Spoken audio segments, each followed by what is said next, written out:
여러분 안녕하십니까, JB월드 최 작가입니다. 여러분 상처 때문에 잠시 선글라스 쓰고 방송하도록 하겠습니다. 잠깐만요 여러분. 그동안 한 달 동안 투병을 좀 했고요. 우리 JB월드 채널에 영상을 많이 못 올려드린 점 진심으로 사과 말씀드립니다. 앞으로 열심히 해서 이제 방송 좋은 정보 제공하도록 하겠습니다. 오늘은 랜드로버 디펜더 차량 110 모델입니다. 110 중에서도 250 23.5년식 모델이 되겠습니다. 작년에 샀는데 작년 11월 4일 날 구매를 했어요. 오늘 방송 나가는 날짜는 11월 7일입니다. 11월 7일. 1년이 넘었네요. 1년하고도 며칠이 지났습니다. 이 차량에 대한 리얼한 소감을 좀 정보를 제공하려고 그 점을 좀 말씀을 드려보도록 하겠습니다. 지금부터 롱테이크로 갈 테니까 그거 한번 참고해 주시고요. 정보 하나 드리고 장소를 뒤로 한번 바꿔볼게요. 뭐냐면요, 차량은 어떻게 구입을 하냐, 그리고 어느 조건이냐, 뭐 다양하겠지만 아직까지 1억이 넘든 2억이 넘든 뭐 5억이 넘든 뽑기라는 그 운은 존재하는 것 같습니다.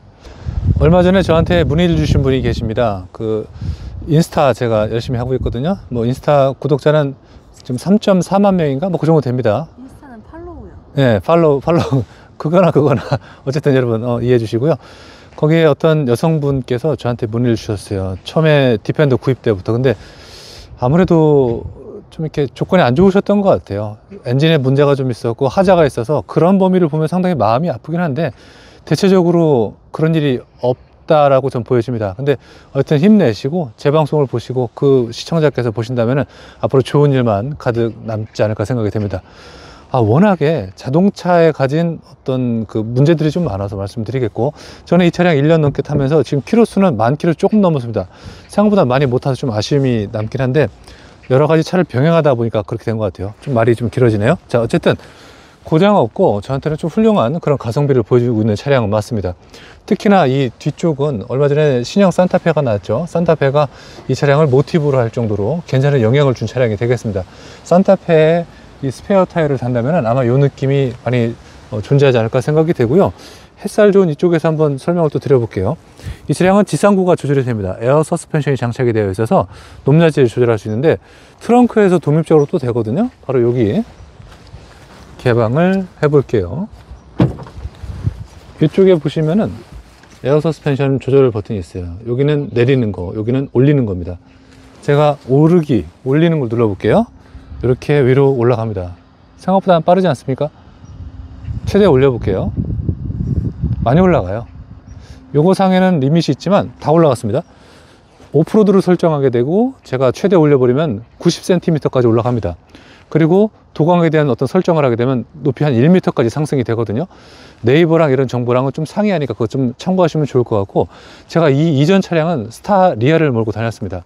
스타리아보단 작다고 생각하시는데 사실 그거만큼 큽니다. 그거보다 더 큰 느낌을 받을 수 있는 차량이 바로 이런 차량이에요. 지상고를 낮춰볼게요. 우리 JB월드 시청자분들도 디펜더에 관심 있으신 분들 계실 것 같아서 이렇게 1년 후기를 지금 일부 영상으로 한번 담고 있습니다. 이 정도만 내려볼까요? 자, 이 정도로 설정을 해서 제가 짐을 올리고 내릴 때 좀 편안하고 캠핑할 때 완전 또 평상이 됩니다. 그런 면에서는 아마 소비자분들이 이런 박스 형태의 이런 느낌의 차량을 좀 캠핑 고려한다면 좀 생각하지 않을까 또 생각이 됩니다. 활동을 다양하게 하다 보니까 뭐 지바겐 유저분들도 만나고 좀 그러고 있습니다. BMW 뭐 X5, X7 등등 만나고 있는데, 제가 이거를 몰고 다녀서 그런 게 아니라 디자인 쪽으로는 가장 현존하는 아이덴티티가 좀 강하고 이 친구를 상징하는 여러 가지 의미에서 여러 가지 좀 잔상을 남겨주는 디자인적인 요소가 좀 훌륭하다고 좀 보여집니다. 그래서 지금 전체적으로 디자인적으로 성능적으로 봐도 저는 하자랑 단점이 없다고 좀 칭찬을 해주고 싶고요. 사실 재원상 수치랑 여러 가지 그 가성비적인 측면은 지바겐보다는 낫다고 저는 생각이 됩니다. 공간도 훨씬 느낌이 좀 여유 있고 풍족하고 운전하기도 좀 편안한 것도 있습니다. 근데 가격적인 측면에서는 이 친구보단 2배가 좀 차이가 나기 때문에 지바겐이 한 수 위는 맞죠. 엔진 성능도 그렇고. 근데 얘도 엔진 성능이 굉장히 훌륭합니다.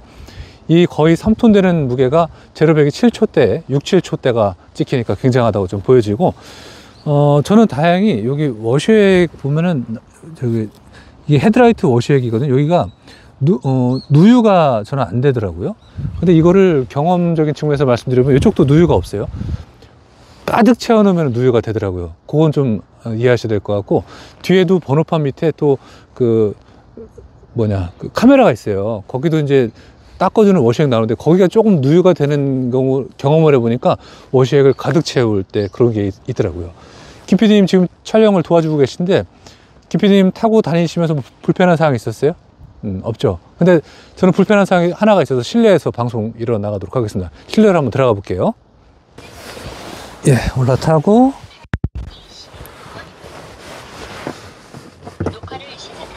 공간적으로 봤을 때 머리 공간이 상당히 넓고 좋습니다. 제가 단점적인 이유를 말씀드리려고 하는 게 이렇게 우리가 보통 앉다 보면은 이거는 제네시스가 한 수 위인 것 같아요. 이쪽은 좀 푹신해서 괜찮은 것 같은데 이 무릎 공간을 좀 말씀을 드릴게요. 여기 손잡이 캐치에 자꾸 닿습니다. 그래서 여기가 청바지 입게 되면 여기 좀 접히잖아요. 거기가 약간 피부를 좀 간섭을 일으켜갖고 그건 좀 단점으로 남겨지고, 이거는 아마 처음 느끼시는 소비자분들은 단점이라고 생각할 수 있을 텐데 핸들이 너무 커요. 근데 학습을 하거나 주행을 하다 보면 이게 큰 이유가 있구나 라는 걸 느끼게 됩니다. 가령 도로에서 못 느끼는 거를 약간은 노면이 좋지 않은 곳이 있어요. 돌이나 뭐 연석선을 밟고 올라가야 되는 경우가 있어요, 주차할 때. 그러면 이 좀 지름이 큰 핸들이 조향할 때 훨씬 더 파워풀하고 힘을 좀 만들어주는 요인은 됩니다. 그 점은 좀 괜찮다고 좀 보여지고, 여기가 조금 애매합니다. 요즘 뭐 거의 모든 차들이 공통적이긴 한데 핸드폰 거치대 장착하는 위치가 상당히 좀 애매한 것도 있습니다. 알리에서 파는 것 중에 여기 뭐 찝는 것도 있고 뭐 다양한 것들이 있는데 저는 그냥 이 제품을 한번 사용을 하고 있습니다. 제품 홍보 광고 아니니까 참고하시면 좋을 것 같고, 이 미션 자체의 이 체인지 레바 변속기 이 범위는 사용하기 굉장히 편안합니다. 버튼 시동 걸고 조작 방식에 대해서는 좀 용이하기 때문에 그 점은 좀 편안하게 나왔다고 보여지고, 저는 이 차량을 출고할 때 작년 이제 이번 달이죠. 좀 빠른 출고를 좀 바랬었어요. 그래서 HUD랑 요 크기를 좀 작은 거, 그리고 이 가죽 시트 같은 거랑 좀 차이점 있는 게 있거든요. HSE 등급이죠. 얘는 SE 등급이거든요.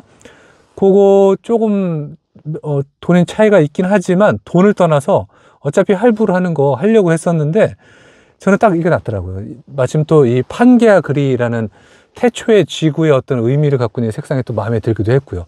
보러 거의 일주일 내로 나오지 않아요? 맞았어요. 맞아요. 네, 보러 갔다가 신 과장님께서 바로 출고를 해주셨는데, 저는 어쨌든 그런 범위 내에서 우리 딜러 신 과장님을 그냥 믿었고 잘 출고를 좀 받았습니다. 어차피 우리 이 방송을 보시는 많은 딜러분들도 계시겠지만 서로 믿는 거예요. 서로 잘해주고 서로 윈윈하면은 좋은 차량, 또 오랫도록 갈 수 있는 또 지속적인 그 인과 또 어떤 관계도 유지가 되지 않나 또 생각이 됩니다. 근데 또 거기에서 또 불신도 만들어지고 여러 가지 차이점이 있는 거니까 가급적이면 오는 게 있으면 가는 것도 있고 뭐 좋게 두루두루 생각하면서 좀 편안하게 살았으면 하는 바람을 말씀을 드려봅니다. 시동 걸어볼까요? 자, 시동 걸어볼게요. 브레이크 밟고. 굉장히 정숙하고요. 현재 1551km 주행을 했습니다. 주행한 거에 비해서 아직까지 불만 사항 없고 핸들 정말 부드럽고, 뭐 국산차 이런 거에 비하면 좀 무거운 건 있습니다. 그리고 지상구에 대한 조절 같은 것도 편안하고 여러 가지 면모에서는 부족한 것 좀 없다고 보여집니다. 이런 거 좀 재밌어요. 스포츠 모드를 이렇게 해서 드라이브 놓고 왼쪽 놓고 파킹 놓으면은 이리로 돌아가는 거, 이런 거 좀 재밌죠. 그렇습니다. 종합적으로 본다면은 제가 지금 일부 영상으로 JB월드에서 이렇게 디펜더 110 모델 1년 후기를 이렇게 방송을 드리는데 약간 소프트웨어가 조금 느린 건 있습니다. 터치가 느리다는 게 아니라 이 터치 굉장히 민감하거든요. LG 거예요. 네, 요거 LG 시스템으로 또 바뀌었어요, 디스플레이. 근데 얘가 펌웨어 업데이트 같은 것도 자동으로 다 하는데 약간은 감성 자체가 그냥 조금 느리다? 소나타급 정도의 어떤 터치 민감도, 터치가 아니라 시스템 반응 민감도, CPU의 어떤 차이점이라고 좀 보여집니다.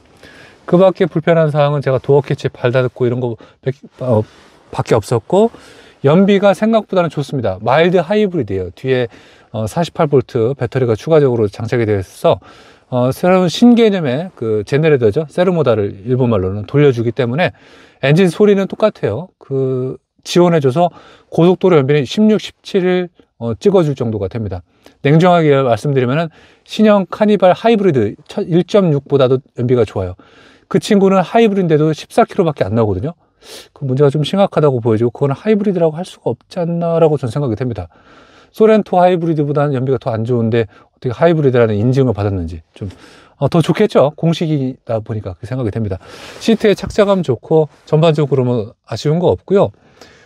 손잡이도 있고, 그죠? 값인지라 어쨌든 저는 불만 없이 이제 계속 탈 계획이고, 이제 기능적인 여부를 제가 이제 섬세하게 해서 1년 후기를 다음 2편 영상에서 한번 JB월드로 한번 채널에 제공하도록 할게요. 그래도 되죠, 김 PD? 도와주시고요. 뒷좌석에 평상하는 방법, 그리고 기타 수납 공간에 대한 숨겨진 공간 같은 것들 방송 한번 하도록 하겠습니다. 마무리해도 되나요, 김 PD님? 예. 그럼 2부 영상에서 뵐게요. 감사합니다.